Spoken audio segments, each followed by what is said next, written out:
Ahanumagtada sarga amadi tayba malem prithibhi anibu sembiba amadi yokpi thakpiriba mapu ibungobu Jisu Kristo gi mingda thagatsari.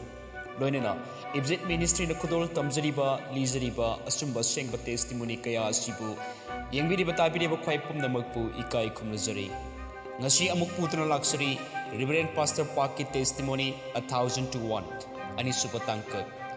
Ngasi tamjariba mapaudi sargada yumsing. Karamna sargada yumsing sabagi karamna mising yum laitabagi yum sananaba masak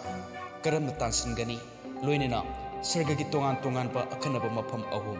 ngasigi testimony asidagisu puning loksing oiminarasi hojik taminarasi Reverend Pastor Park ki testimony Heaven and Hell 1000 to 1 anisuba tangka sargagi dutsing aduna ibi ihan hana sargagi tongan ba mafam ahum da purame ahanba mafamda apikpa angangsing na punna leiminaba aina urame anisuba mafamda mapung mari paraba mising leirame ahumsuba mafam adudadi yamna tangna sargada yorukpa thawaising leirame makoina sargada yoruklabasu makoi ikaina yoruklame mi kaya amana ingonda apikpa angangsing adu sahi kaya sure haina hanglame makoi sahi mari dagi taruk phawbada leiba angangsing ne aikoina nupani nupini khangbagumna makoida apikpa nupa masasing natraga nupi masasing haiba leiramde angang kudimaki sargadut amamam makoibu senananaba leirame sargada ayamba thawai singgidamak makoi masamaki oiba leinanaba yumsing lei adum oinamak yum leiteba mi kharasu lei masi ai kona sandokna taksagi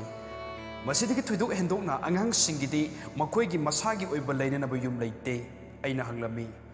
angang sing asisu tawaini karigidamak makoigi masagi oiba leinanaba yum leitribano aduna ingoda kumlaki tabung panbada leiriba miyoiba singna makoigi yum sanananaba masak sing darkar oiba adugumduna aikoinasu sargada yum sanananaba masak sing darkar oi mi amana prabuda thazana sars amadi atei singbo seba tongzaba matamda madugi thabak sing aduna mi adugi damak sargada yum sanananaba masak sing oirei masak sing adu laku matamda dharma senme mi amagi yum sananaba sarga dutsingna thabak tawduna sagatpa hogani mapung phaba sahi sudriba angang singde yum sananaba masak amatta piba ngamde amarom da hairagadi masak sing natraga mana sing adu tananaba makoigi matam laikide natraga tanja laikide masigi maramna makoigi yum laitabani adudagi aina aige wahang sing makhata na hanglami sargada aige yum sananabagi damak masak sing achi yamna pinanaba aina kari tawgani dut aduna khumrakhi sargada yum sananabagi damak masak sing thokhananaba kanaguma mi amana tawgadaba thabak taret lei ahanbada makoigi sang naina punduna isorbu khurumjaba amasung thagatsaba ani subada makoigi matam kaithokduna bible paba ahum subada makoigi matam kaithokduna prarthana tauba mari subada makoigi matam kaithokduna misingda afabu wapau sandokpa manga subada prabuda offering piba taruk subada makoigi tait haibadi taragi ama isorda haiba inna katpa aroibada makoigi matam kaithokduna churchda isorgi seba tauba masising asini kanagumana makoigi sargagi yum sananabagi damak masak sing paisinananaba tawgadaba thabak sing aduni hairiba sing asidagi ama hekta watpada makoigi yum sanananaba masak leite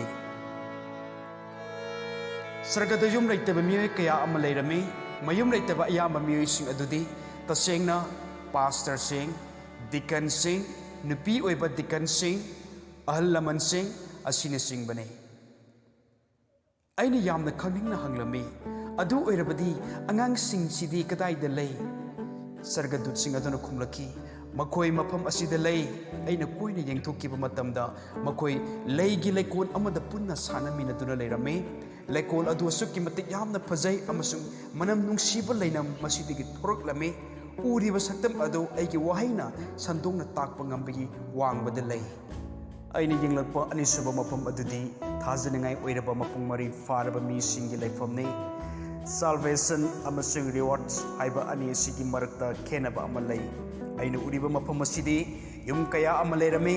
ꯌꯨꯝꯁꯤꯡ ꯑꯁꯤ ꯌꯥꯝꯅ ꯐꯖꯕ ꯑꯔꯪꯕ ꯅꯨꯡ ꯑꯃꯗꯤ ꯑꯇꯥꯡꯕ ꯃꯈꯜꯒꯤ ꯅꯨꯡꯁꯤꯡꯅ ꯁꯥꯔꯝꯃꯤ꯫ ꯌꯨꯝ ꯈꯔꯗꯤ ꯄ꯭ꯔꯤꯊꯤꯕꯤꯗ ꯌꯥꯝꯅ ꯋꯥꯡꯅ ꯄꯥꯛ ꯆꯥꯎꯅ ꯁꯥꯕ ꯑꯗꯨꯒꯨꯝꯗꯨꯅ ꯋꯥꯡꯂꯝꯃꯤ꯫ ꯇꯥꯏꯕꯪꯄꯥꯟꯗ ꯍꯤꯡꯂꯤꯉꯩꯗ ꯊꯥꯖꯅ ꯄ꯭ꯔꯚꯨꯕꯨ ꯁꯦꯕꯥ ꯇꯧꯖꯔꯛꯈꯤꯕ ꯃꯈꯣꯏꯁꯤꯡ ꯑꯗꯨꯒꯤ ꯌꯨꯝꯗꯤ ꯐꯖꯈ꯭ꯔꯕ ꯑꯔꯪꯕ ꯅꯨꯡ ꯑꯃꯁꯨꯡ ꯑꯇꯥꯡꯕ ꯃꯈꯜꯒꯤ ꯅꯨꯡꯁꯤꯡꯅ ꯁꯥꯔꯝꯃꯤ꯫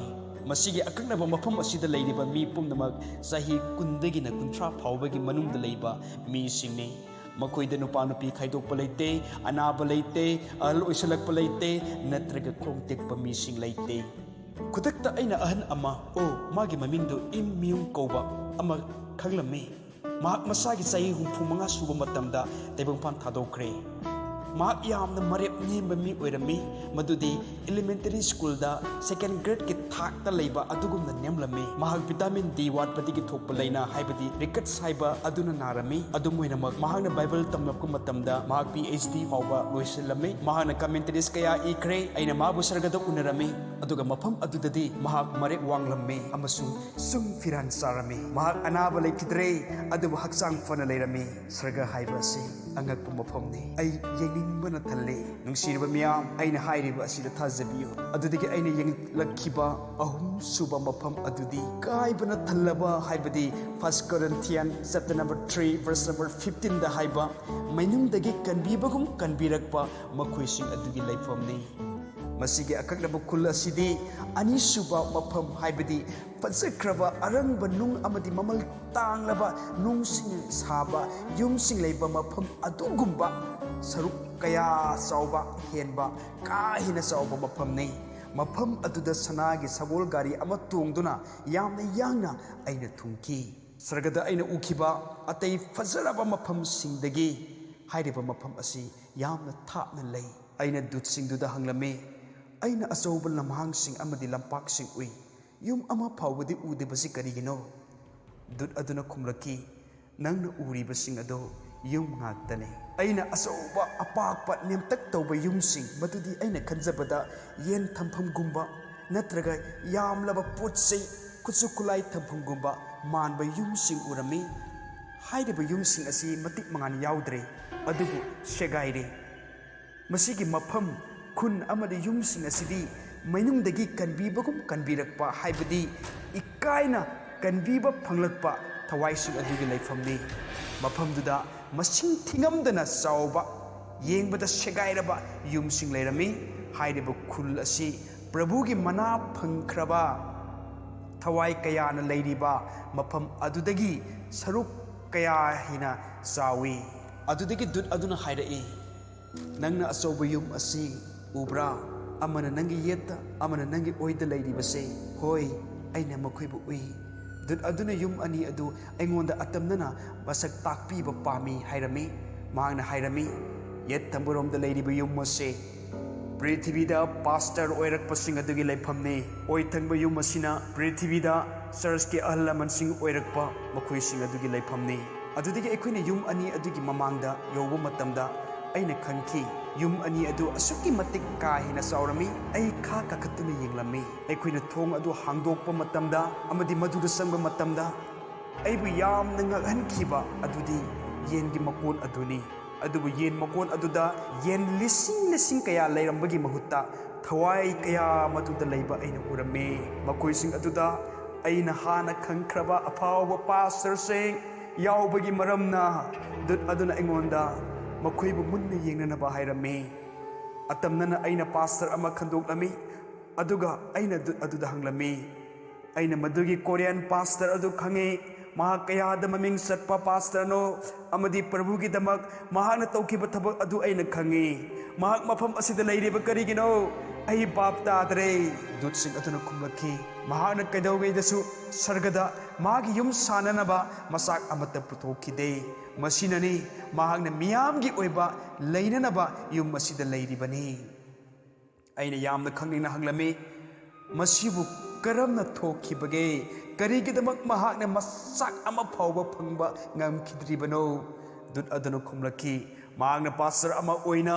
pastor ki thabak tauringida mahangna misingna mahakpu ikai khumnabiba thagatpiba adudabu pamjakhi mahakpu ikai khumnabiba adu mahangna pamjakhi mahakpu seba taubiba adu mahangna pamjakhi mahakki oinadi kathokpa seba taubiba amatta laikhide hairiba akanaba pastor asi Koreada misingna yamna ikai khumnabirakpa pastors ani amadi Korean ki Christian history da hekta sakhangnaraba pastor ni adubu mahakki mana phangningai leiramdare ngasi taibam panda leiriba nakoi pastor se muna tabiyo nakoi ne mi singbu Sunday morning service adu khakta natana adudiki hena singbi batai nakoi na makhoibu makoi gi yum sing da satpi gadabani laireba mi singbu makhong tekpa mi singbu amasung ahan oireba mi singbu yengchin bi gadabani mapunsi kathokpa yaudana isorbo thogol tauriba amasung ikai khumnabibu pamba pastor singidamak sargada mana leite ngasi gi damak tadi matang ngasi da tamjari ba testimony asi ga ni suba tangkak oisinjare ngasi gi tangkak asi tabiraga adom gi thamoi de kari phaubi bagi प्रभु की मांगदा अदोम करी ओइरी बगे ngasi adom na hinglingida sargada adom ki yum sanana bagi damak masak sing leptane piribra natraga masak ama phawba pidribra naina bi ishor gi wahai tijan bi adom bi thamoi mathangda amuk putuna laksige testimony asigi ahum suba tangka ishor no kai bupol pipisno